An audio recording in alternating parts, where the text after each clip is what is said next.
Welcome to AK study notes. आप सभी दोस्तों का मैं अमित शुक्ला बहुत बहुत स्वागत करता हूं। जैसा कि आप लोग जानते हो कि आज के इस वीडियो में आप लोगों के लिए नया मॉडल पेपर जो पॉलिटिकल साइंस राजनीति शास्त्र के बीए तृतीय वर्ष वालों के लिए पेपर थर्ड के अंतर्गत क्वेश्चन आप लोगों के बीच में अपलोड कराया जाएगा।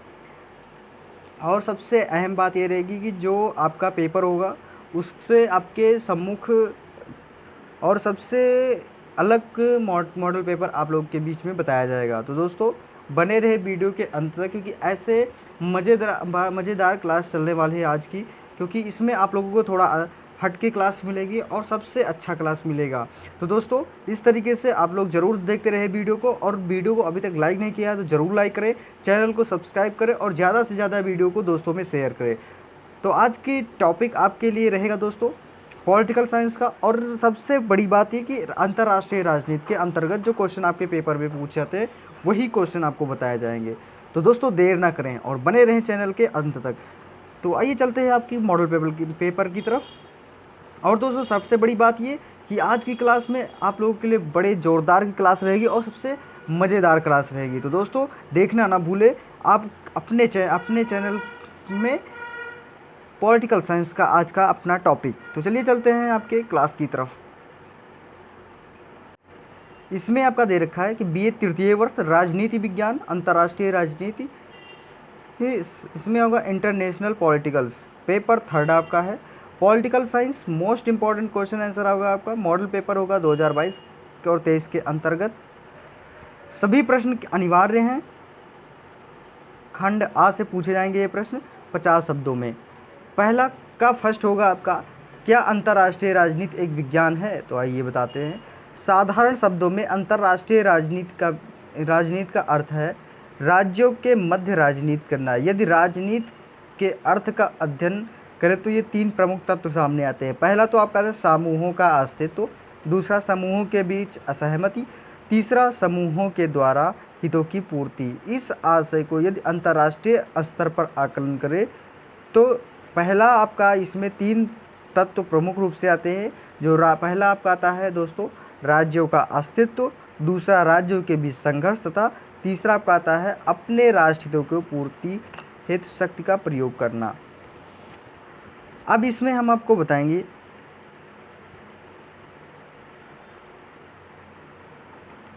अंतर्राष्ट्रीय राजनीति की परिभाषा।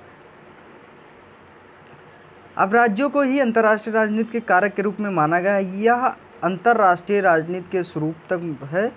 मुख्य रूप से जेम्स मॉर्गनथॉ हेराल्ड ने स्प्राउ ने कहा है कि स्वतंत्र राज्यों को अपने अपने उद्देश्य एवं हितों का आपसी विरोध, प्रतिरोध या संघर्ष से उत्पन्न उनकी प्रतिक्रियाओं एवं संबंधों का अध्ययन अंतर्राष्ट्रीय राजनीति विज्ञान होता है। आइए आपको हम आगे आपका दूसरा क्वेश्चन बताएंगे। अब दूसरा क्वेश्चन आपका है दोस्तों, दूसरा क्वेश्चन है आमंड ने राजनीतिक संरचना के कितने कार्य बताए हैं? बहुत ही बढ़िया क्वेश्चन। इसमें आपको हम बताएंगे कि आमंड ने राजनीतिक संरचना के कितने कार्य बताए हैं। तो यह इन्होंने बताया है कि रेबली ए आलमंड, जेम्स एस कोलमैन की संरचनात्मक प्रयोग विकसित देशों के तुलनात्मक विश्लेषण में किया गया है। यह राजनीति संस्था के अध्ययन के लिए सर्वाधिक उपयोगी और प्रभावशाली है। यह राजनीति विज्ञान को विज्ञान बनाने और उसे एक सामान्य सिद्धांत करने में दिशाएं दिए हैं। पहला तो आपका आता है दोस्तों इसमें कि राज्य व्यवस्थाओं के आधुनिकीकरण का सिद्धांत, विकास अथवा परिवर्तन के ऐसे सिद्धांत का विकास करने जो यह बता सके कि राज्य व्यवस्थाएं परंपरागत आधुनिक विकास किस पर बनती है। दूसरा आपका आता है दोस्तों कि राज्य व्यवस्थाओं का वर्गीकरण। इसमें आपका व्यवस्था की अवधारणा, राजनीतिक व्यवस्थाओं में अंतर और राजनीतिक व्यवस्थाओं में समानताएं। तो ये होती हैं दोस्तों इनके संरचना के कार्य। इसमें आपका सारी चीज़ें ये आपको बताया गया। अब बात करेंगे नेक्स्ट क्वेश्चन की तरफ। नेक्स्ट क्वेश्चन में आपका है दोस्तों आज का आता है आपका आधुनिक राज्य व्यवस्था की प्रमुख विशेषताएं बताइए। क्या है दोस्तों? आधुनिक राज्य व्यवस्था की प्रमुख विशेषताएं बताइए। राज्य के निर्माण विभिन्न कारकों के द्वारा राज्य की निम्नलिखित विशेषताएं हैं, कौन कौन से? पहला आपका आता है दोस्तों आर्थिक स्थिति, दूसरा आता है भौगोलिक स्थिति, तीसरा आपका आता है आर्थिक संबंधी कार्य, चौथा आपका आता है दोस्तों सांस्कृतिक स्थिति, पांचवा आपका आता है भाषा और छठवां आपका आता है धर्म। तो ये आपका होता है दोस्तों जो प्रमुख विशेषताएं हैं वो इस प्रकार से है कि आधुनिक राज्य की प्रमुख विशेषताएं इस तरीके से आपको मैंने बताया। इसमें भी अगर आपको थोड़ा थोड़ा बताएं तो बहुत ज़्यादा बड़ा हो जाएगा। अब बात करेंगे नेक्स्ट क्वेश्चन की। चौथा आपका आता है कि संचार क्या है और उसकी विशेषताएं बताइए, यानी कि संचार क्या है उसकी विशेषताएं बताइए। अब आपको बताएंगे संचार का अर्थ। संचार क्या है, यानी कि संचार का शाब्दिक अर्थ है फैलाव या विस्तार। क्या होता है दोस्तों? संचार का अर्थ है कि फैलाव विस्तार, किसी बात को आगे बढ़ाना, चलाना या फैलाना। और जन संचार का आशय जन जन में भावों की विचार को अभिव्यक्ति, भावों या विचारों को समझना, इस तरह कम्युनिकेशन का संचार का अर्थ है। पहला आपका विचारों, भावनाओं, सूचनाओं का आदान प्रदान करना। दूसरा आपका आता है दोस्तों इसमें आपसी समझ बढ़ाना। और तीसरा होता है जानना अथवा बोध कराना। तो ये संचार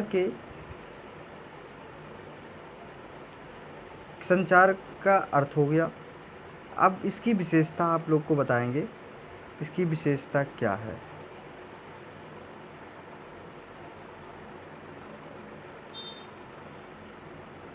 अब इसकी विशेषता यानी कि संचार की विशेषता के बारे में, संचार की प्रक्रिया में व्यक्ति अपने श्रोता के कई प्रकार के कार्य करता है। अवसर एवं परिस्थिति के आधार पर संचार के कार्य, यह सूचना एवं जानकारी का प्रचार प्रसार करता है तथा सूचनाओं की जानकारी देता है। दूसरा आता है संचार में जुड़े लोगों को प्रेरित करता है तथा उन्हें प्रभावित करता है। तीसरा आपका आता है दोस्तों संचार समुदायों, लोगों व समाज के विभिन्न वर्गों के मध्य संबंध स्थापित करने में सहायक होता है। चौथा आपका आता है संचार समाज के जुड़े अनेक तथ्यों, परेशानियों, मसलों और विचार विमर्श करने में अग्रिम सहायक होता है। पांचवा आपका आता है मनुष्यों के मन बहलाव व खेल विनोद का प्रमुख साधन है। अब नेक्स्ट बात करें, पांचवा क्वेश्चन कि दक्षेस या सार्क की भूमिका बताइए। अब बात करें दक्षेस यानी कि सार्क की बात करें तो दक्षेस में भारत की बहुत अहम भूमिका मानी जाती है, क्योंकि भारत भी दक्षेस का संस्थापक सदस्य है, जिसने दक्षिण एशियाई क्षेत्र सहयोग में अपना हाथ बढ़ाया और कई देशों के विकास की प्रगति को बढ़ाने में सहयोग दिया। अब आपकी जानकारी के लिए बता दें कि दक्षेस यानी सार्क की स्थापना जो 1985 में हुई थी, तब से भारत एशियाई क्षेत्र सहयोग संघ के एक संस्थापक सदस्य रूप में उपस्थित रहा है। और भी इसके अंदर शामिल हैं जिनमें अफगानिस्तान, भूटान, भारत, मालदीव, नेपाल, पाकिस्तान और श्रीलंका भी है। इनमें से सबसे बाद में अफगानिस्तान ने हिस्सा लिया। करीब 22 साल बाद फिर से 2007 में शामिल हुआ। तो इसकी जो भूमिका थी कुछ इस प्रकार से थी। अब बात करेंगे संयुक्त राष्ट्र की भूमिका बताइए, बहुत ही बढ़िया क्वेश्चन है। बात करेंगे आपके यानी कि संयुक्त राष्ट्र, इसमें हम आपको बताएंगे कि अंतर्राष्ट्रीय सहयोग द्वारा वैश्विक सामाजिक, आर्थिक, सांस्कृतिक एवं मानवीय मुद्दों को समाधान के लिए तथा मानव अधिकारों और गैर भेदभावपूर्ण मूलभूत मानवीय स्वतंत्रताओं के समान बनाए रखने के लिए 1945 के संयुक्त राष्ट्र अधिकार पत्र द्वारा एक भूमिका निभाने का आदेश दिया गया। और अक्सर संयुक्त राष्ट्र प्रणाली के 3 स्तंभ कहे जाते हैं। संयुक्त राष्ट्र की घोषणा की औपचारिकता की शुरुआत 1 जनवरी 1942 में वाशिंगटन डीसी में 26 सहयोगी राष्ट्रों के सम्मेलन में की गई थी।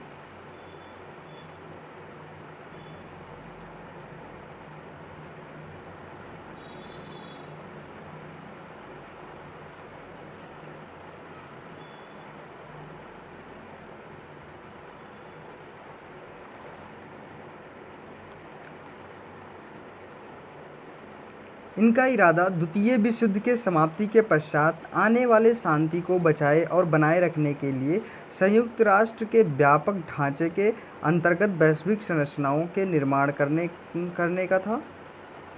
1945 के बाद तीसरे युद्ध को नहीं होने देने का अक्सर संयुक्त राष्ट्र संघ की सफलता मानी जाती है। विश्व में आज संयुक्त राष्ट्र की भूमिका को कोई आकलन संयुक्त राष्ट्र द्वारा बनाए गए संरचनाओं को सर्वेक्षण के साथ शुरू करना होगा। फिर आपका तीसरा आता है संयुक्त राष्ट्र संघ की घोषणा रूपरेखा के तहत समकालीन वैश्विक शासन की पहली संरचनाओं को स्थापित करने का प्रयास द्वितीय विश्व युद्ध के समाप्त होने से पहले हो चुका था। फिर व्यापारिक मुद्दों में पर वैश्विक स्तर पर समन्वय के लिए दोनों ब्रिटेन वुड्स सम्मेलन साथ बाद में संयुक्त राष्ट्र द्वारा प्रस्तावित तीसरा अंतर्राष्ट्रीय संगठन बनाने का प्रयास संयुक्त राज्य अमेरिका के कांग्रेस के विरोध के कारण विफल रहा। तो ये उनकी भूमिकाएं थीं। हम बात करेंगे 7वां क्वेश्चन आपका व्यापक परमाणु परीक्षण निषेध संधि यानी CTBT पर प्रकाश डालिए। व्यापक परमाणु परीक्षण निषेध संधि जो परमाणु परीक्षण पर पूर्ण प्रतिबंध की मांग करती है, संयुक्त राष्ट्र संघ यानी महासभा के द्वारा 10 दिसंबर 1996 को पारित हुई। 24 सितंबर 1996 में इस संधि पर हस्ताक्षर शुरू हुए और संयुक्त राष्ट्र राज्य अमेरिका पर हस्ताक्षर करने वाला पहला देश बना। यद्यपि इसने अभी तक इसे अनुमोदित नहीं किया। CTBT का प्रभाव में लाने के लिए सभी 44 देशों की संधि पर हस्ताक्षर करना तथा उसे अनुमोदित करना आवश्यक है, जिनके पास नाभिकीय रिएक्टर यानी अनुच्छेद आपका 4 इन 44 देशों में भारत, पाकिस्तान और इजराइल भी सम्मिलित हैं।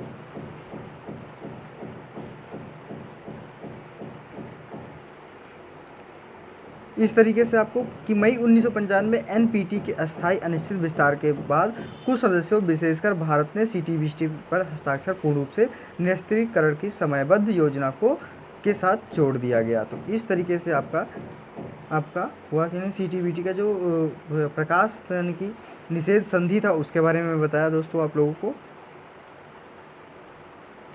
अब बात करेंगे आपके नेक्स्ट क्वेश्चन की तरफ। इसमें आपको थोड़ा बताएंगे कि अंतर्राष्ट्रीय विधि की परिभाषा दीजिए, यानी कि आपका नेक्स्ट क्वेश्चन है 8वां, अंतर्राष्ट्रीय विधि की परिभाषा दीजिए। अब आपको बताएंगे अंतर्राष्ट्रीय विधि की परिभाषा। अंतर्राष्ट्रीय विधि उन विधि नियमों का समूह है जो विभिन्न राज्यों के पारस्परिक संबंधों के विषय में प्रयुक्त होता है। यह एक विधि प्रणाली जिसका संबंध व्यक्तियों के समाज से ना होकर राज्यों के समाज से हो, यही हमारी अंतर्राष्ट्रीय विधि की परिभाषा है।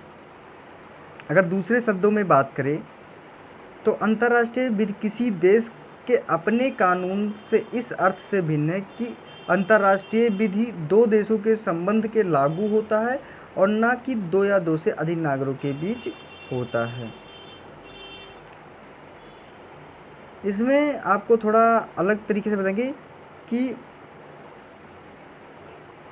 किसी राज्य द्वारा ऐसे वादों का निर्णय करने के लिए चुने जाते हैं जिनमें कोई विदेशी तत्व होता है और इन नियमों का प्रयोग इस प्रकार के वाद यानी विषयों के निर्णय से होता है जिनकी का प्रभाव किसी ऐसे तथ्य, घटना अथवा संव्यवहार पर पड़ता है जो किसी अन्य देशीय विधि प्रणाली से इस प्रकार संबंध है कि उस प्रणाली का अवलंबन आवश्यक हो। अब बात करेंगे नेक्स्ट क्वेश्चन की, यानी कि 9वां आपका आएगा कि गुट निरपेक्ष की स्थापना में किसकी भूमिका महत्वपूर्ण रही। बहुत ही बढ़िया क्वेश्चन। आप गुट निरपेक्ष में राष्ट्रों की एक अंतर्राष्ट्रीय संस्था है जिन्होंने निश्चय किया कि विश्व में के वे सभी पावर यानी कि ब्लॉक के संघ या विरोध रहेंगे। यह आंदोलन की भारत के प्रधानमंत्री पंडित जवाहरलाल नेहरू, मिस्र के पूर्व राष्ट्रपति गमाल अब्दुल नासिर व यूगोस्लाविया के राष्ट्रपति टीटो, इंडोनेशिया के राष्ट्रपति सुक्रोडो एवं घाना क्वामा इनक्रोमा के आरंभ में किया गया। इसकी स्थापना 1961 में हुई थी और 2012 में इसमें 120 सदस्य हो चुके थे। यानी कि श्रेष्ठ घोषणा 1979 के अनुसार इस संगठन का उद्देश्य गुट निरपेक्ष राष्ट्रों के राष्ट्रीय स्वतंत्रता, सार्वभौमिकता, क्षेत्रीय एकता एवं सुरक्षा को उनके साम्राज्यवाद, औपनिवेशिकवाद, जातिवाद, रंगभेद एवं विदेशी आक्रमण, सैन्य अधिकरण, हस्तक्षेप आदि मामलों के विरुद्ध उसके युद्ध के दौरान सुनिश्चित करना, और इसके साथ ही किसी पावर ब्लॉक या पक्ष गुट विरोध में न होकर निष्पक्ष रहना। ये संगठन संयुक्त राष्ट्र के कुल सदस्यों की संख्या का लगभग 2/3 एवं विश्व के कुल जनसंख्या के 55% भाग का प्रतिनिधित्व करता है। खासकर इस तृतीय विश्व युद्ध का विकासशील देश आता है। इसमें आपका बात करें तो संयुक्त राज्य अमेरिका इसमें आपका अगर बता दें कि सबसे बड़ी भूमिका रही वो संयुक्त राज्य अमेरिका की सबसे बड़ी भूमिका रही इसमें आपकी। फिर आप बात करेंगे शीत युद्ध के प्रमुख साधन बताइए। बहुत ही बढ़िया क्वेश्चन आपका। दोस्तों आज हम आपको बताएंगे कि शीत युद्ध के प्रमुख साधन। शीत युद्ध का सबसे प्रमुख साधन था प्रचार। यह वाक युद्ध था। युद्ध में जो कार्य हथियारों से होता है वही कार्य शीत युद्ध में शब्दों द्वारा किया गया। इस युद्ध में शब्द ही गोला बारूद का काम करते थे। शीत युद्ध में प्रचार का उद्देश्य था शत्रु राष्ट्र के प्रति तीव्र घृणा जागृत करना, अपने राष्ट्रीय आदर्श के प्रति निष्ठा बनाए रखना, मित्र राष्ट्रों के प्रति सौहार्द की भावना विकसित करना। शीत युद्ध में रेडियो, टेलीविजन, समाचार पत्रों, पत्रिकाओं आदि प्रचार माध्यमों से निरंतर विपक्षी राष्ट्रों को शोषक और अत्याचारी बताया गया है और कमजोर अविकसित राष्ट्रों को आर्थिक और अन्य सहायता देना भी शीत युद्ध का एक साधन था। आर्थिक सहायता का उद्देश्य उन्हें अपने ग्रुप में शामिल करना होता था। इस तरीके से शीत युद्ध का जो प्रमुख साधन था कुछ इस प्रकार था। तो दोस्तों ये भी आपका सेक्शन ए कंप्लीट हुआ। अब सेक्शन बी में आपका क्वेश्चन बताएंगे। तो दोस्तों इतना आपको मैंने बताया। तो दोस्तों कुछ तो आप लोगों के लिए बनता है। दोस्तों वीडियो को ज़रूर लाइक करें और चैनल को ज़रूर सब्सक्राइब कर दें और वीडियो को ज़्यादा से ज़्यादा दोस्तों में शेयर करें। अब बात करेंगे आपका सेक्शन बी में। दोस्तों आपका खंडवा। अब खंडवा में आपको हम बताएंगे क्वेश्चन आपका। इसमें देखा है कि सभी प्रश्न करना है। इसमें 200 शब्दों में। पहला क्वेश्चन आपका था शिमला समझौता पर एक लघु निबंध लिखिए। बहुत ही बढ़िया क्वेश्चन आपका है। इसमें आप लिखेंगे 1971 का भारत पाक युद्ध के बाद भारत के शिमला में एक संधि पर हस्ताक्षर हुआ। इसे शिमला समझौता कहते हैं। इसमें भारत की तरफ से इंदिरा गांधी और पाकिस्तान की तरफ से जुल्फिकार अली भुट्टो शामिल थे।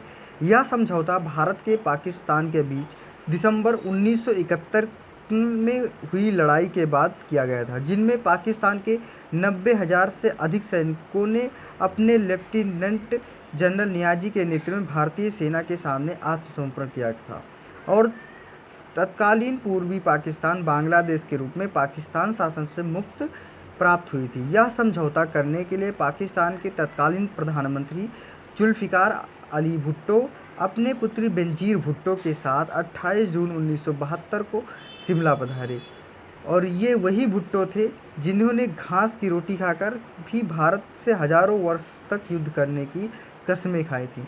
28 जून से 1 जुलाई तक दोनों पक्षों में कई दौर की वार्ता हुई, परंतु किसी समझौते पर नहीं पहुंच सके। इसके लिए पाकिस्तान के हर धर्मी ही मुख्य रूप से जिम्मेदार थे। तभी अचानक 2 जुलाई को लंच से पहले ही दोनों पक्षों से समझौता हो गया, जबकि भुट्टो को उसी दिन वापस जाना था। इस समझौते पर पाकिस्तान की ओर से भुट्टो और भारत की ओर से इंदिरा गांधी जी ने हस्ताक्षर किए कि वह समझना कठिन नहीं है कि यह समझौता करने के लिए भारत के ऊपर किसी बड़ी विदेशी ताकत का दबाव था। अपना सब कुछ लेकर पाकिस्तान ने एक थोथा सा आश्वासन भारत को दिया और भारत और पाकिस्तान के बीच कश्मीर सहित जितने भी विवाद है उसका समाधान आपसी बातचीत से ही किया जाएगा और उन्हें अंतर्राष्ट्रीय मंचों पर नहीं उठाया जाएगा। लेकिन इस अकेले आश्वासन का भी पाकिस्तान ने सैकड़ों बार उल्लंघन किया है और कश्मीर विवाद को पूरी निर्लज्जता के साथ अनेक बार अंतर्राष्ट्रीय मंचों पर उठाया। वास्तव में उसके लिए किसी समझौते का मूल्य उतना भी नहीं जितना उस कागज़ का मूल्य है जिस पर वह समझौता लिखा गया। इस समझौते में भारत और पाकिस्तान के बीच भी में यह तय हुआ था कि 17 दिसंबर 1971 अर्थात पाकिस्तानी सेनाओं के आत्मसमर्पण के बाद दोनों देशों की सेनाएं जिस स्थिति में थी उस रेखा को वास्तविक नियंत्रण रेखा माना जाएगा और कोई भी पक्ष अपनी ओर से इस रेखा को बदलने या उसका उल्लंघन करने की कोशिश नहीं करा, लेकिन पाकिस्तान ने अपने इस वचन पर टिका नहीं। सब जानते हैं कि 1999 में कारगिल में पाकिस्तानी सेना ने जानबूझकर घुसपैठ की और इस कारण भारत को कारगिल युद्ध में युद्ध लड़ना पड़ा। तो ये आपका था शिमला समझौता। अब बात करें क्षेत्रीय संगठन के रूप में यूरोपीय यूनियन पर प्रकाश डालिए। बढ़िया क्वेश्चन आपका। अब बात करेंगे क्षेत्रीय संगठन।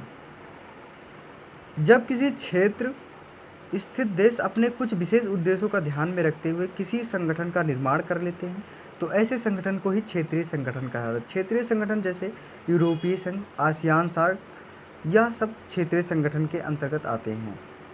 अब इसमें क्षेत्रीय संगठन में के दो तरह के होते हैं। पहला तो आपका आता है यूरोपीय संघ और दूसरा आपका आता है आसियान। तो यूरोपीय संघ में आपका बताना है कि दूसरे विश्व युद्ध के बाद अमेरिका ने यूरोप के पूंजीवादी देशों की सहायता के लिए यह एक योजना बनाई और 1975 में यूरोपीय आर्थिक समुदाय का निर्माण किया ताकि यूरोप के जितने भी पूंजीवाद देश हैं उनके बीच आपसी व्यापार हो, सहयोग को और विकास को बढ़ावा मिले। और 1991 में सोवियत संघ के विघटन के बाद सोवियत संघ से अलग हुए यूरोपीय देश में भी संगठन शामिल हो गए। इसीलिए 1992 यूरोपीय आर्थिक समुदाय को समाप्त करके यूरोपीय संघ बना दिया गया।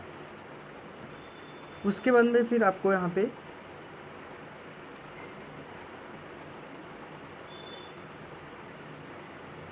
यूरोपीय संघ का महत्व, इसमें आपको आएगा यूरोपीय संघ जब से घना यानी कि जब यूरोपीय संघ जब से बना है तब से यूरोपीय संघ लगातार तरक्की करता जा रहा है और आज यूरोपीय संघ अमेरिकी वर्चस्व के लिए बहुत बड़ी चुनौती बन गया। 2005 में यूरोपीय संघ अर्थव्यवस्था दुनिया का सबसे बड़ी अर्थव्यवस्था बनी क्योंकि इसका सकल घरेलू उत्पाद यानी जीडीपी 12,000 अरब डॉलर था, जो आज की अमेरिकी से बहुत ज़्यादा था। यूरोपीय संघ की जो मुद्रा यूरो है और यूरो अमेरिकी डॉलर की चुनौती बन गया है क्योंकि विश्व के मार्केट में यूरो का प्रभाव डॉलर से 3 गुना ज़्यादा है। यूरोपीय संघ के यानी कि WTO यानी विश्व व्यापार संगठन के अंदर बड़ी बड़ी भूमिका निभाते हैं और WTA के निर्णय को प्रभावित करते हुए इसी तरीके से फ्रांस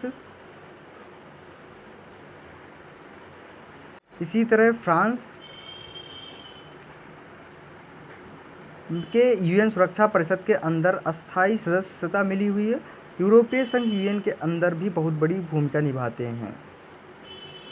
तो ये रहा आपका यानी कि दूसरा कंप्लीट हुआ R का। और तीसरा बात है विदेश नीति को अपने पक्ष में करने के लिए कूटनीति के साधनों पर प्रकाश डालिए। बहुत ही बढ़िया। अब आपका था विदेश नीति की अपने पक्ष में करने के लिए कूटनीति के साधनों पर प्रकाश डालिए। किसी भी देश की विदेश नीति के एक विशेष आंतरिक एवं बाहरी वातावरण के स्वरूप में काफ़ी हद तक निर्धारित होती है।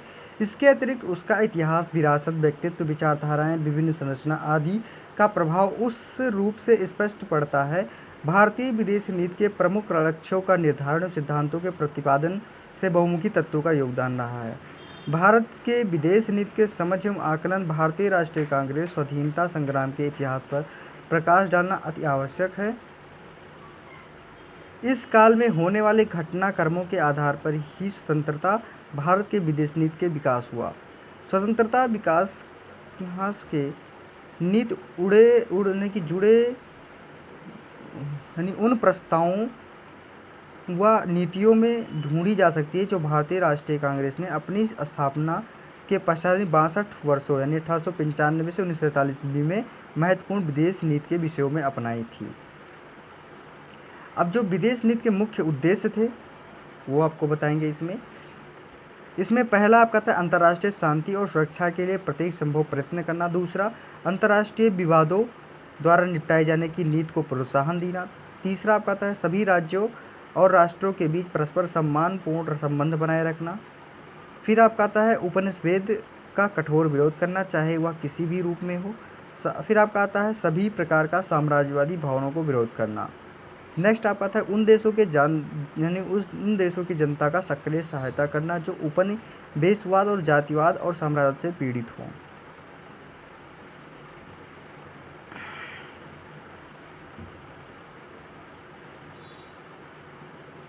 उसके बाद में फिर आपका आता है दोस्तों यानी कि इसकी जो पर विशेषताएँ हैं, यानी कि साधनों पर जो प्रकार विशेषताएँ हैं कूटनीति के, वो गुटनिरपेक्षता की यानी कि पहला गुटनिरपेक्षता की नीति।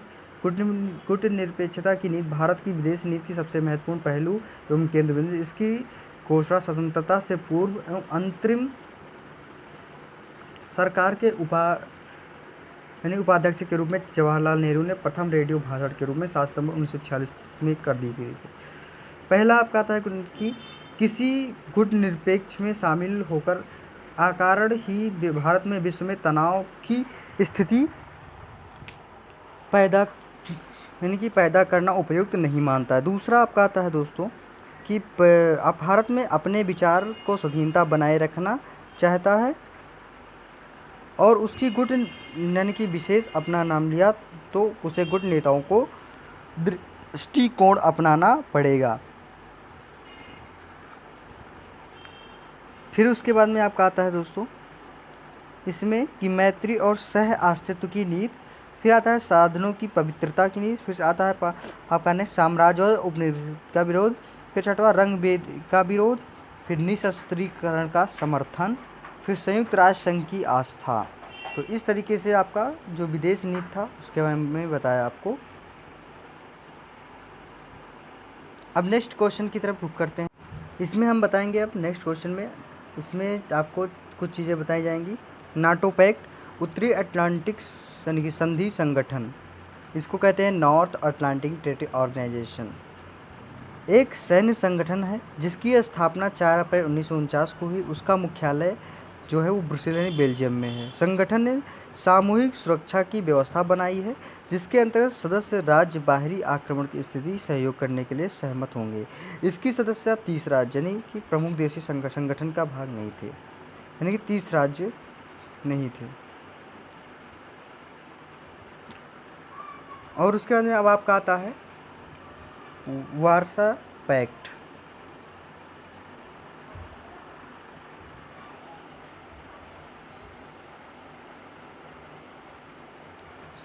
Warsaw pact, Warsaw pact, Warsaw pact,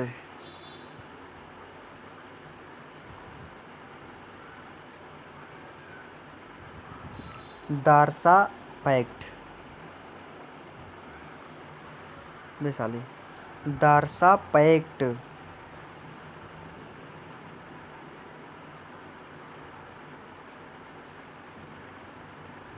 Warsaw pact.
अब वार्सा पैक्ट में आपको बताएंगे नाटो के जवाब में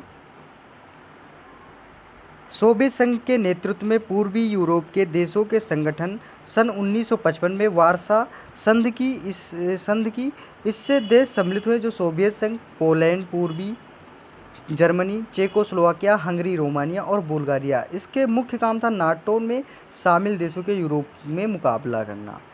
तो इस तरीके से उसके बाद में फिर आपका आता है केंद्रीय संधि संगठन। अब आपको इसमें बताएंगे दोस्तों सेंटो यानी कि शीत युद्ध का एक और काला अध्याय था। सेंटो के पीछे एकमात्र मकसद मध्य पूर्व को सोवियत रूस के कम्युनिस्ट प्रभाव से अलग करना था। यह बगदाद पैक्ट की एक बदली हुई छवि थी। केंद्रीय संगठन बगदाद संधि का दूसरा नाम था। 1955 ईस्वी में यानी कि 1955 ईस्वी में इराक और तुर्की ने बगदाद समझौते पर हस्ताक्षर किए, जिसका उद्देश्य मध्य पूर्व को रूसी साम्यवाद के प्रभाव से रोकना था। बाद में इंग्लैंड और पाकिस्तान इसमें शामिल हो गए। अमेरिका ने इस संधि की वित्तीय मदद दी, लेकिन 1959 में इराक ने बगदाद समझौते से इस्तीफा दे दिया। तब से संगठन को केंद्रीय संगठन या सेंटो के नाम से जाना जाता है। नेक्स्ट आपका आता है दोस्तों दक्षिण पूर्वी एशियाई संगठन। बहुत ही बढ़िया क्वेश्चन। अब बात करेंगे आपके दक्षिण पूर्वी एशियाई संगठन यानी कि association of south east Asian Nations. इसका पूरा नाम होता है आसियान। 10 दक्षिण पूर्व एशियाई 10 देशों के समूह में है, जो आपस में आर्थिक विकास और समृद्धि के बढ़ावा देने और क्षेत्र के शांति स्थिरता कायम करने के लिए भी कार्य करते हैं। इसका मुख्यालय जो है इंडोनेशिया की राजधानी जकार्ता में है। आसियान की स्थापना 8 अगस्त 1976 को थाईलैंड की राजधानी यानी कि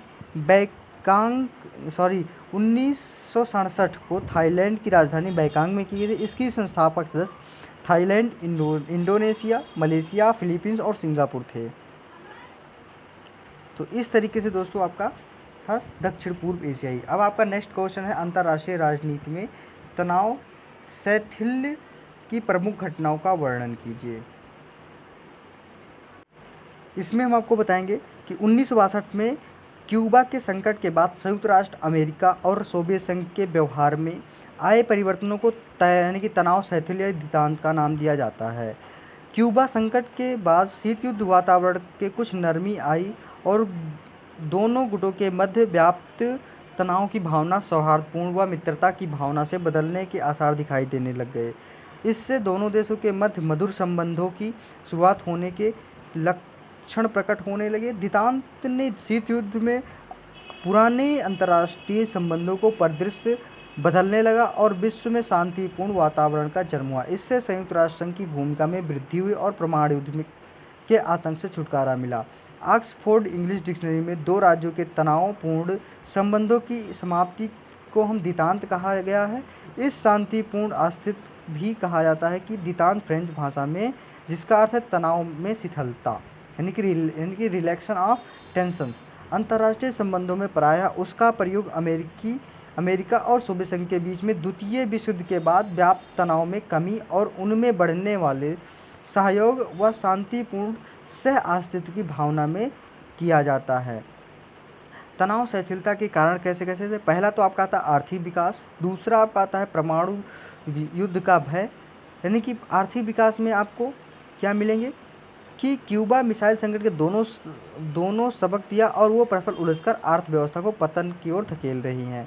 परमाणु युद्ध का भय, परमाणु अस्त्रों की भयानकता ने दोनों महाशक्तियों को चेत दिया कि ये युद्ध भयंकर परिणाम वाले होंगे और इन दोनों देशों में जान माल को बहुत ज़्यादा नष्ट कर देंगे। तीसरा आपका कच्चे माल की आवश्यकता, चौथा आपका अस्थायी शांति का विचार, पांचवा आपका था राष्ट्रीय हितों में वृद्धि, छठवां आता है वास्तविक युद्ध या गर्म युद्ध की भय, सातवां आता है दोस्तों साम्यवादी गुट का ढीलापन, आठवां आता है गुट निरपेक्ष देशों की भूमिका और उसका नौवां आपका आता है बहुकेंद्रवाद का जन्म की 1963 में के बाद ब्रिटेन, फ्रांस और चीन परमाणु शक्ति के संपन्न राष्ट्र बन गए। जापान, जर्मनी, भारत जैसी शक्तियां भी आर्थिक और राजनीतिक शक्ति के केंद्र में उभरने लगी। तो इस तरीके से जो शैथिल्य यानी कि तनाव शैथिल्य था, उसकी प्रमुख घटनाओं का वर्णन जो था कुछ इस प्रकार था आपका। अब बात करेंगे शक्ति की कोई 4 विशेषताएं। आइए दोस्तों आपको शक्ति के अर्थ बताते हैं। पहले शक्ति का अर्थ होता है अत्यंत ही साधारण अर्थों में शक्ति का तात्पर्य ताकत अथवा बल से लगाया जाता है। शक्ति का तात्पर्य सत्ता अथवा प्रभाव से भी लगाया जाता है। रॉबर्ट डाहल तथा लासवेल ने शक्ति का प्रयोग प्रभाव के कार्यों से किया है। अब बात करेंगे यानी कि शक्ति की परिभाषा। शक्ति व्यक्तियों का व्यवहार को नियंत्रित करने या विनियमित करने तथा निर्देशित करने की योग्यता है। उसके बाद में आपको इसके 4 विशेषताएं निम्नलिखित हैं। शक्ति की विशेषताएं इस प्रकार हैं। पहला आपका शक्ति संबंध सूचक अवधारणा है। इसमें शासक और शासितों के बीच संबंध पाया जाता है, अर्थात शासक के लिए यह आवश्यक है कुछ ऐसे व्यक्ति हों जिस पर वह शासन करे। दूसरा आपका आता है शक्ति द्विपक्षीय अवधारणा है, अर्थात जब शासित होंगे तभी शासक भी होंगे, किसी एक के अभाव में शक्ति का प्रयोग संभव नहीं है। तीसरा आपका आता है व्यक्तिगत स्थिति व प्रतिष्ठा शक्ति को प्रभावित करती है, अर्थात शक्ति पर स्थित जन्य होती है। उदाहरण के लिए एक उच्च पद में बैठा व्यक्ति यदि ढूल मोल चाल से प्रशासन करता है तो वह प्रशासन अस्त व्यस्त रहता है। चौथा आपका आता है दोस्तों शक्ति में पुरस्कार और दंड देने की शक्ति पाई जाती है, अर्थात जो व्यक्ति शक्तिधारी होते हैं वह जनता के आदर्शों का पालन करा सकते हैं क्योंकि वे दंड और पुरस्कार देने की स्थिति में होते हैं। अब बात करेंगे नेक्स्ट क्वेश्चन 5वीं की कि अंतर्राष्ट्रीय राजनीति के महत्व का संक्षेप में वर्णन कीजिए। दोस्तों आपको बताएंगे अंतर्राष्ट्रीय राजनीति के महत्व एवं संक्षेप में वर्णन। साधारण शब्दों में अंतर्राष्ट्रीय राजनीति का अर्थ राज्यों के मध्य राजनीति करना। यदि राजनीति के अर्थ का अध्ययन करें तो 3 प्रमुख तत्व सामने आते हैं। पहला तो आपका समूहों का अस्तित्व, दूसरा सामूहिक के बीच असहमति तथा तीसरा आपका है समूहों द्वारा अपने हितों की पूर्ति। इस आशय के यदि अंतर्राष्ट्रीय स्तर पर आकलन करें तो ये 3 तत्व मुख्य रूप से हैं। पहला तो आपका राज्यों का अस्तित्व, दूसरा राज्यों के बीच संघर्ष तथा तीसरा आपका आता है राष्ट्र हितों की पूर्ति हेतु शक्ति का प्रयोग। अंतर्राष्ट्रीय राजनीति उन क्रियाओं का अध्ययन करना है जिनके अंतर्गत राष्ट्र हितों की पूर्ति हेतु शक्ति के आधार पर संघर्षरत रहते हैं और इस संदर्भ में राष्ट्रीय हित अंतर्राष्ट्रीय राजनीति के प्रमुख लक्ष्य होते हैं। संघर्ष इसका दिशा निर्देश तय करती तथा शक्ति उद्देश्य प्राप्त करने में प्रमुख साधन माना जाता है। अब आपका अंतर्राष्ट्रीय राजनीति का महत्व उपरोक्त परिभाषाओं के अनुसार यहाँ पे आपको मिलेगा कि पहला आपका इन परिभाषाओं से एक बात बिल्कुल स्पष्ट रूप से प्रकट होती है कि अंतर्राष्ट्रीय राजनीति अभी भी बदलाव के दौर से गुजर रही है। इसके बदलाव की प्रक्रिया अभी स्थायी रूप से स्थापित नहीं हुई है, अपितु यह अपने विषय के क्षेत्र में बारे में आज भी नवीन प्रयोगों में समावेशों से जुड़ी हुई है। दूसरा आप पता है एक अन्य बात यह उभर कर आ रही कि अंतर्राष्ट्रीय स्थिति बहुत जटिल है, इसके अध्ययन हेतु बहुआयामी प्रयासों की आवश्यकता होती है। तीसरा आपका आता है दोस्तों यह निश्चित है कि अंतर्राष्ट्रीय राजनीति के अध्ययन का केंद्र बिंदु राज्य ही है, परंतु यह भी काफ़ी हद तक सही है कि अंतर्गत राज्यों के अतिरिक्त विभिन्न संगठनों समुदायों संस्थाओं आदि का अध्ययन करना ही अनिवार्य हो गया है। चौथा आपका आता है अंतर्राष्ट्रीय राजनीति के अध्ययन हेतु विभिन्न स्तरों एवं आयामों का अध्ययन आवश्यक है। पांचवा आपका आता है दोस्तों इसके अध्ययन हेतु नवीन दृष्टिकोणों की उत्पत्ति हो रही है। जैसे जैसे अंतर्राष्ट्रीय राजनीति में बदलाव आता है उसके अध्ययन में एवं सामान्यीकरण हेतु उपागमों की आवश्यकता होती है। फिर आपका आता है दोस्तों अतः अंतर्राष्ट्रीय राजनीति का स्वरूप परिवर्तनशील है। जब अंतर्राष्ट्रीय राजनीति के प्रवेश कारकों व घटनाक्रमों परिवर्तन आएगा, इसके अध्ययन करने के तरीकों व दृष्टिकोणों में परिवर्तन अनिवार्य है। इसके अतिरिक्त यह परिवर्तन अस्थायी न होकर निरंतर है। इसके साथ साथ विभिन्न कारकों स्तरों आयामों आदि के कारण में बहुत जटिल है। तो ये आपका रहा यानी कि राजनीतिक महत्व। अब बात करेंगे अंतर्राष्ट्रीय न्यायालय पर एक टिप्पणी। बात करेंगे अब अंतर्राष्ट्रीय न्यायालय। अंतर्राष्ट्रीय न्यायालय संयुक्त राष्ट्र का प्रधान न्यायिक अंग है और इस संघ के 5 मुख्य अंगों में से एक है। इसकी स्थापना संयुक्त राष्ट्र संघ की घोषणा पत्र के अंतर्गत हुई है। इसका उद्घाटन अधिवेशन 18 अप्रैल 1946 ईस्वी को हुआ। इस न्यायालय ने अंतर्राष्ट्रीय न्याय का अस्थायी न्यायालय का स्थान ले लिया। न्यायालय हेग में स्थित है और इसका अधिवेशन छुट्टियों को छोड़ सदा चालू रहता है। न्यायालय के प्रशासन व्यय का भार संयुक्त राष्ट्र संघ पर है। 1980 तक अंतर्राष्ट्रीय समाज इस न्यायालय का अधिक प्रयोग नहीं करता था, पर जब से अधिक देशों ने विशेषतः विकासशील देशों ने न्यायालय का प्रयोग करना शुरू किया, फिर भी कुछ अहम राष्ट्रों ने जैसे कि संयुक्त राज्य अंतर्राष्ट्रीय न्यायालय के निर्णयों को निभाना नहीं समझा हुआ है। ऐसे देश प्रत्येक निर्णय को निभाने का निर्णय लेते हैं। अंतर्राष्ट्रीय न्यायालय में भारतीय प्रथम न्यायाधीश पेनिकल राम थे। उसके बाद में इसके सदस्य कैसे हैं, आइए आपको। अंतर्राष्ट्रीय न्यायालय में महासभा द्वारा 15 न्यायाधीश चुने जाते हैं। यह न्यायाधीश 9 वर्ष के लिए चुने जाते हैं तथा फिर से भी चुने जा सकते हैं। प्रत्येक तीसरे वर्ष इन 15 न्यायाधीशों में से 5 चुने जा सकते हैं। इनकी सेवानिवृत्ति की आयु कोई भी न्यायाधीश एक ही राष्ट्र के नहीं हो सकते और किसी न्यायाधीश की मौत पर उनकी जगह किसी समदेशी को दी जाती है। इन न्यायाधीशों को किसी और पद रखना मना है। किसी एक न्यायाधीश को हटाने के लिए बाकी न्यायाधीशों को सर्वसम्मत निर्णय आवश्यक है। न्यायालय द्वारा सभापति तथा उपसभापति का निर्वाचन और रजिस्ट्रार की नियुक्ति होती है। न्यायालय न्यायाधीशों की संख्या जो कुल है वो 15 है। गणपूर्ति संख्या 9 है और निर्णय बहुमत निर्णय के अनुसार लिए जाते हैं। बहुमत से सहमति न्यायाधीश मिलकर एक विचार लिख सकते हैं। यह अपने विचार यानी अलग से लिख सकते हैं। फिर समय आपका होता है न्यायाधीश। जब दो राष्ट्र के बीच में संघर्ष अंतर्राष्ट्रीय न्यायालय के सामने आता है, वह राष्ट्र चाहे तो किसी समदेशी तटस्थ न्यायाधीश को मनोनीत कर सकती है।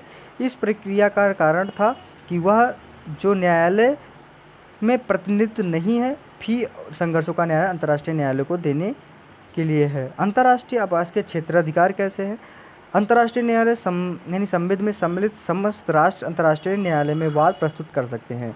इसका क्षेत्राधिकार संयुक्त राष्ट्र संघ के घोषणा पत्र अथवा विभिन्न संधियों के अभिसमय के परिणाम समस्त मामलों पर अंतर्राष्ट्रीय न्यायालय संविध में सम्मिलित कोई राष्ट्र किसी भी समय बिना किसी विशेष प्रसंविदा के किसी ऐसे अन्य राष्ट्र के संबंध में जो इसके लिए सहमत हो,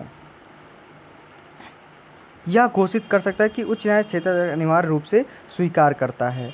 उसके बाद में आपका आता है विवादास्पद यानी कि विशेषणचित, मध्य मार्ग और ऐच्छिक घोषणा। उसके बाद में अंतर्राष्ट्रीय न्याय के अस्थायी न्यायालय का अधिकार। अब बात करेंगे नेक्स्ट क्वेश्चन की तरफ। आता है निशस्त्रीकरण की असफलता के कारण संक्षेप में स्पष्ट कीजिए। अब बात करें निशस्त्रीकरण में असफलता के निम्न कारण हैं। प्रथम विश्व युद्ध में पूर्वी यूरोपीय राष्ट्रों के मध्य शस्त्रों को असीमित गति बढ़ाने की प्रतिस्पर्धा ही प्रथम विश्व युद्ध का मूलभूत कारण थी।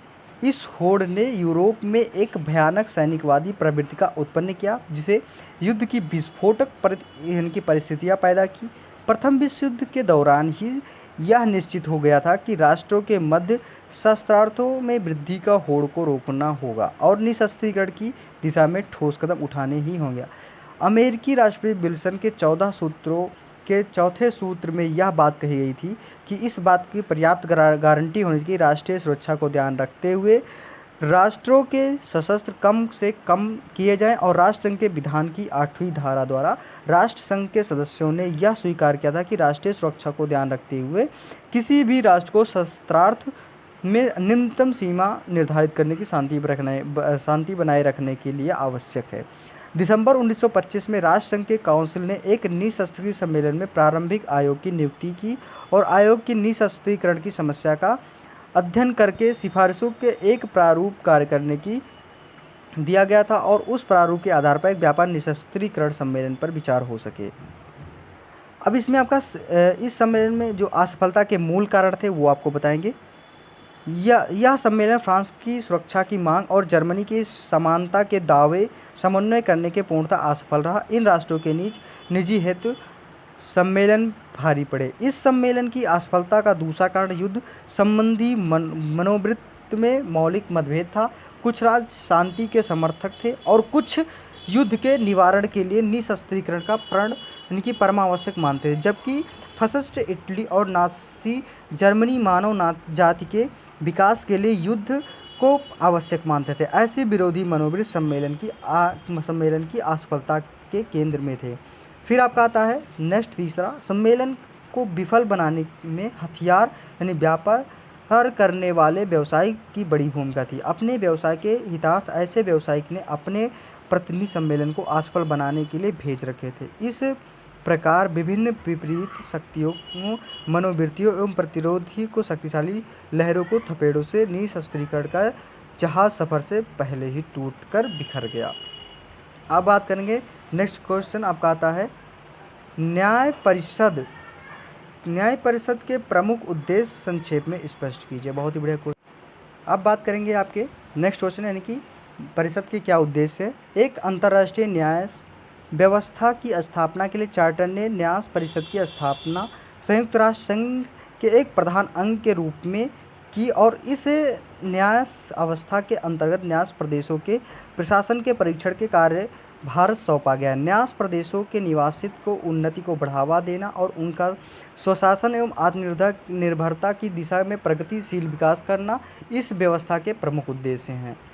न्याय परिषद न्याय प्रदेशों में रहने वाले लोगों के हितों को संरक्षित रखने के लिए उन्हें स्वशासन की दिशा में अग्रसर करने का प्रयास करती है। यह प्रशासनिक प्राधिकरणों का रिपोर्ट प्राप्त करती है, आवेदनों की परीक्षण करती है और निरीक्षण सीमित भेजती है। इसके सदस्यों का निर्वाचन महासभा द्वारा होता है। न्याय परिषद महासभा में प्राधिकरण में कार्य करती है और सामरिक क्षेत्र में मामलों में सुरक्षा परिषद के अधीन कार्य करती है। चार्टर के अंतर्गत न्याय प्रदेशों का प्रशासन संभालने वाले के सदस्यों के बीच परिषद के कुल सदस्यों का विभाजन समान रूप से किया जाएगा, परंतु इस समता को अभी तक स्थापित नहीं किया गया है। तो इसके जो प्रमुख उद्देश्य थे कुछ इस प्रकार थे। अब बात करेंगे आपके नेक्स्ट क्वेश्चन में। अब आपको बताएंगे दोस्तों, इसमें आपको आपका सेक्शन भी कंप्लीट हुआ। तो दोस्तों वीडियो को ज़्यादा से ज़्यादा लोगों तक शेयर करें। नेक्स्ट क्वेश्चन की तरफ चलते हैं। आपके नेक्स्ट क्वेश्चन है आपका सेक्शन सी यानी कि खंड 7। 5 शब्दों में आपको इसको लिखना है। केवल ये आपको 2 प्रश्न करने हैं। 7वां अंतर्राष्ट्रीय राजनीति की परिभाषा दीजिए। यह राष्ट्रीय राजनीति की प्रकृति एवं कार्य व्यवहारों में उससे किस प्रकार भिन्न है। फिर नेक्स्ट क्वेश्चन आपका आता है 8वां। दोस्तों ये क्वेश्चन आपको लॉन्ग में है तो इसका मैं अलग से वीडियो आप लोग को दूंगा और ये आप लोग वहाँ से ज़रूर देखें, क्योंकि ऐसे क्वेश्चन वहाँ पे आप लोग को मिलने में थोड़ा आसानी होती है और समझने में भी थोड़ा आसानी होता है। बात करेंगे 8वां क्वेश्चन, तीसरी दुनिया से क्या तात्पर्य है। तीसरी दुनिया के देशों की प्रमुख समस्याओं पर प्रकाश डालिए। अब बात करेंगे 9वां, शीत युद्ध से आप क्या समझते हैं। समकालीन विश्व राजनीति की विशेषता के रूप में रूस और अमेरिका के मध्य संघर्ष के रूप में उसकी व्याख्या कीजिए। 10वां क्वेश्चन आपका आता है दोस्तों, भारत के निशस्त्रीकरण के प्रति क्या दृष्टिकोण रहा और इसकी परीक्षण कीजिए। बहुत ही बढ़िया क्वेश्चन आपका है। 11वां क्वेश्चन आपका आता है, संयुक्त राष्ट्र की सुरक्षा परिषद के गठन एवं शक्तियों का वर्णन कीजिए। तो इस तरीके से आपका जो क्वेश्चन रहा वो आपके बीच ये रहा और इसका जो 2 क्वेश्चन आपका होता है दोस्तों, ये सारे क्वेश्चन मैं आपको एक 2 वीडियो करके आपको लॉन्ग आंसर के तहत आपको बता दूंगा। और दोस्तों ये आपका वीडियो आज बस यहीं तक आपको विराम दिया जाता है, क्योंकि ये सारे क्वेश्चन आपको बताया गया। दोस्तों वीडियो अच्छी लगी तो ज़रूर लाइक करें और चैनल को सब्सक्राइब ज़रूर करें और ज़्यादा से ज़्यादा वीडियो को शेयर करें। तो इसी के साथ दोस्तों मैं अगली वीडियो के साथ ज़रूर उपस्थित होऊंगा और आपके लिए कुछ नया मॉडल पेपर आपको लेकर उपस्थित होऊंगा आपके सम्मुख। इसी के साथ धन्यवाद दोस्तों, जय हिंद।